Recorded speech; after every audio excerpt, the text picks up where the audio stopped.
Hello everyone, Alex here from WarnOffKeys.com, and thanks for checking out my YouTube channel. On this channel, you're going to find a variety of different software development tutorials, and I aim to upload multiple videos a day, so if software development is something you're interested in, then consider subscribing. Now, while I have your attention on this video, I want to share just a couple real quick tips on how to get the most out of watching my videos. The first tip is that whenever you're watching a video, you might be inside of your code editor, and you might switch from the video back to the code editor multiple times. There's actually an extension you can install, which will be linked in the description, called Picture-in-Picture Extension by Google. And an example of this is, let's say we're watching this video, we can click on the extension and it makes a pop-up appear down here. This will actually stay with us. If we go over to our code editor, we can resize this if you want, we can move it around, and this way you can actually follow along with the tutorial without switching back and forth.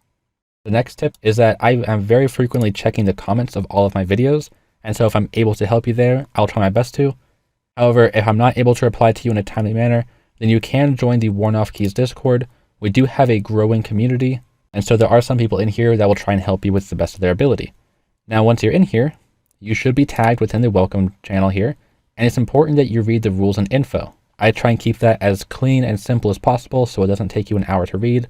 And once you've done that, and if you need help with a specific language, you can actually type within one of these languages right here.